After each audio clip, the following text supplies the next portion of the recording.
Amon-Ra at 10. You had him just outside of your top 10, Ziggy, at 11. I had him at the 10 spot. That was enough to boost him in our collective rankings.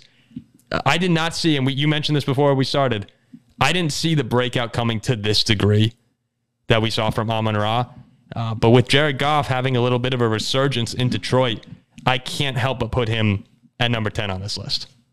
Oh, yeah. I mean, he's going to get targets. You worry a little bit about Jameson Williams coming back. I'm not worried about Sam Laporta or the running game. The only reason I had him at 11 is because I believe Jalen Waddle at 10. Yeah, and Waddle had a great year. Yeah, but Amon-Ra, if the Lions offense looks anything like it does last year, he'll get his. Oh, yeah, 106 receptions, only 6 touchdowns. So he actually has room to improve there. And from week 8 on, he was the wide receiver 6. Like, this is a guy, if you get him and he can improve on last season, someone, again, if you pair with a running back, you're looking at a stud in fantasy. 9, Garrett Wilson. People are so excited for him, especially with Hard Knocks out. You're seeing him go against Sauce Gardner. There's, of course, going to be that natural hype that follows that show. And despite the absolute shit show that happened in New York last year with Mike White, with Zach Wilson, Joe Flacco for 4 games. Oh, who even remembers that Joe Flacco started? Wilson was still awesome, though. He was 6 in targets, 5th in end zone targets, and only had 4 touchdowns. So the sky's the limit now. Bringing Aaron Rodgers in, I like Wilson to potentially finish as a top 7 receiver. I say his ceiling is top 5. But this guy could be a league winner. Do you agree with that? He definitely could be. You know, we haven't seen what the Aaron Rodgers Jets offense looks like. And given how bad things looked with Nathaniel Hackett in Denver last year and how bad the Jets offense was, you worry a little bit. But no, I mean, Garrett Wilson's good. He was a great receiver last year with terrible QB play. Aaron Rodgers should elevate that. I'm not worried about the Aaron Rodgers bros coming in and taking too many targets from him. He'll be good. The Aaron Rodgers bros. I haven't heard that yet. Oh, but yeah, I mean, the whole gang showed up, right? Like Aaron Rodgers is signed now. Allen Lazard's there. Like all the bros are just coming in to take You can targets. even loop in Nathaniel Hackett as one of the Aaron Rodgers bros. That's pretty funny.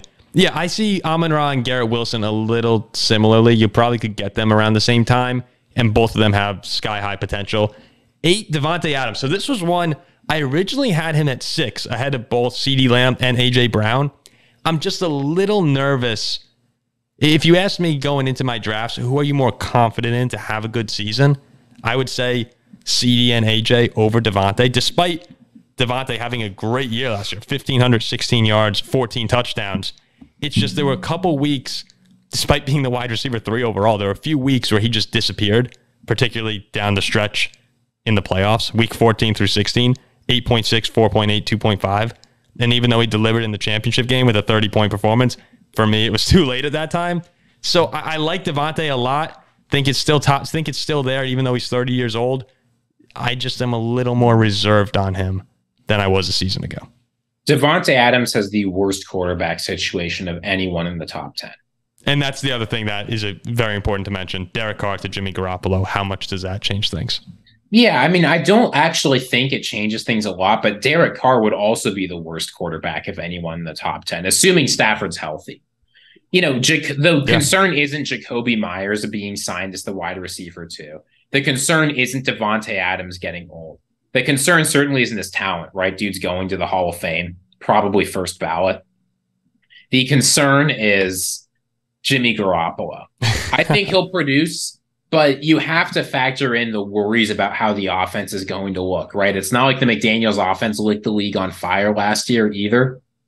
So Devontae Adams, he's had some injuries in the past. It's not too much to worry about, but the quarterback situation is really concerning to me. But you can't ignore the one thing with Devontae Adams, and I always go back to this, is that no matter how impressive other guys are, Tyreek Hill blows you away with his speed. Justin Jefferson, 1,800 yards last year. Every time he asks players in the league, list your top 10 receivers, he is always 1 or 2. Everyone knows how good Devontae Adams is.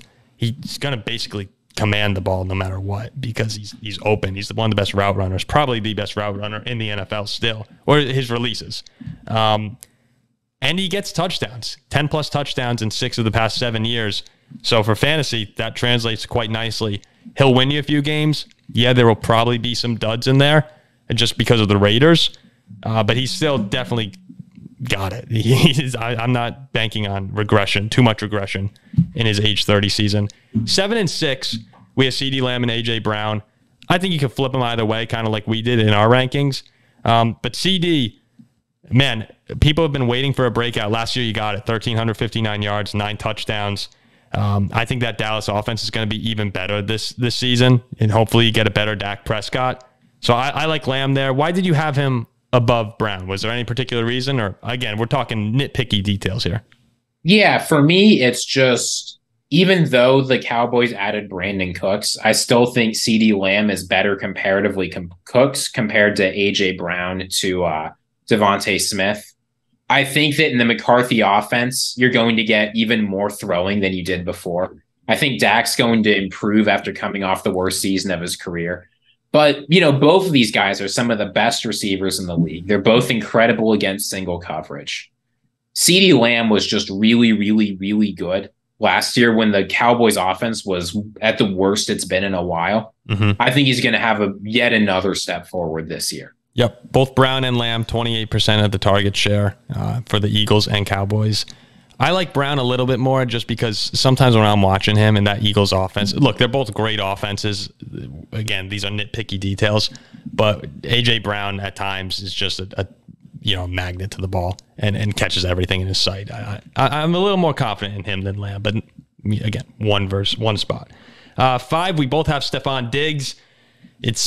He's really been amazing his entire career, but since joining the Bills, he's taken off in fantasy regards. No lower than 5th among all receivers in targets, receptions, receiving yards, and fantasy points in a season since 2020 when he joined Buffalo. We talk about Garrett Wilson, and we're saying like a breakout year for him. That would be maybe 1,500 yards. Diggs had 1,429 last year. Career high 11 touchdowns. He should be just fine. And Josh Allen might even be better this year because he's not playing with a partially torn UCL. No, I mean, the fact that Allen put up those numbers while he was injured were ridiculous. Insane. Yeah, insane. So we know somebody on the Bills today, Tyrell Dodson was swinging his helmet around at Josh Allen. So maybe a little bit of injury risk exposed there. Could you imagine swinging your helmet at Josh Allen at practice? I haven't seen that video yet, but that has to be the stupidest thing I've heard in a while. If that had connected, he would have been off the team. He is very fortunate that it didn't hit Josh Allen. Imagine you take Allen out for the season with that. You bang up his head. He gets. Oh my God! Yeah, you can't swing. It's the Myles Garrett. You're out of the NFL. It's a weapon. Yeah. What an idiot. Jeez. Okay, 4, we have Tyreek Hill, your boy Zach, 2nd among receivers last year. Career high in target shares, receptions, yardage, fantasy points. It's crazy that he went from Mahomes and the Chiefs to the Dolphins and actually improved his numbers fantasy-wise. Tua wasn't even healthy all last year. What do you mean? Tua's better than Mahomes. Oh, yeah. Tua, in games without him, Tyreek Hill had no touchdown receptions. So you could be looking at an even more explosive Tyreek Hill from a fantasy standpoint, depending on Tua's health throughout the season. Now, he had some great weeks without Tua, but no touchdowns. Those are numbers that matter there. I like him at 4. You could easily put him at 1, 2, or 3 for me, though. Yeah, I think that Tyreek Hill might be the safest first-round pick.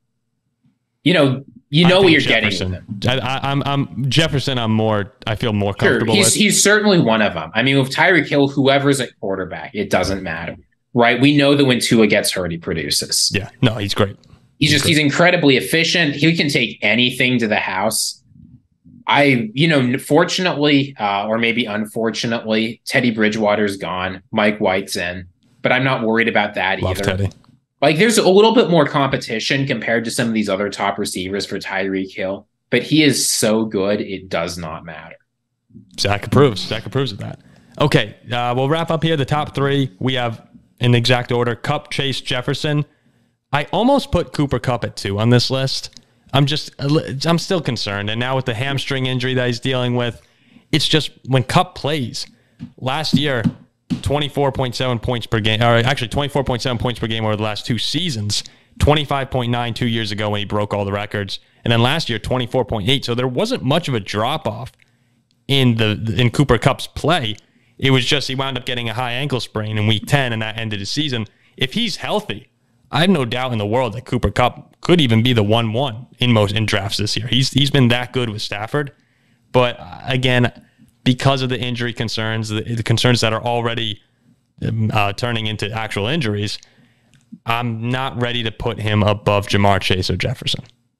And it's not just the injuries to Kupp you have to worry about. It's the injuries to Stafford. Yes, great right? point. Look, last year, Matthew Stafford seriously, if you believe some reports, seriously considered retirement because of his neck injury. If he falls the wrong way this year, he could be out of the league for good. Joe Burrow and Kirk Cousins. I mean, when was the last time Kirk missed a game due to injury? Hell yeah, brother. Joe Burrow. Well, look, I don't want to jinx anything. That's a great jinx. I don't want to jinx anything, but Kirk Cousins, he's an Iron Man. I can't remember. He hasn't missed one in Minnesota, to my knowledge. Yeah, so dude plays. Joe Burrow, I mean, he gets injured, but dude plays. Other than his rookie season, he's been on the field every game as well. So nothing to worry about with those two. Cooper Kupp, the injury thing is the only thing keeping him down. Yep. Then at 2, we have Jamar Chase. We might not have even seen the best Jamar Chase yet. You could put this guy in that 1-1 spot as well.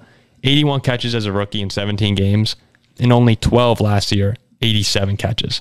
Target share goes from 24% to 29%. And you might be concerned about T. Higgins. Listen to these numbers. Target share 18% to 29, Higgins to Chase. And then red zone targets, 12 for Higgins, 26 for Chase. And Chase only played in 12 games again. So we're talking about a pass-happy Bengals team and a Jamar Chase who I don't think we've seen the best yet. So could be an even bigger season for him. He was great when he played. Exactly. Jamar Chase is chasing after all of Justin Jefferson's early career records. He and Joe Burrow are one of the most fun pairs of players to watch in the NFL. Oh, it's awesome. Yeah, I mean, now that Mahomes Hill is broken up, I think it's the best thing there is. So those two are just fun to watch together. Jamar Chase, you can just throw on whatever the red zone is, and there'll be him going for some crazy run for the Bengals. Nothing to worry about there. He's going to have a great season. And then at number 1, I have Justin Jefferson. You have him too. It seems to be the consensus at receiver, but really, you can put Chase, Kupp, Hill. I wouldn't have a problem with any of them in that number 1 spot. Again, as Vikings fans, it's just fun to have your guy there.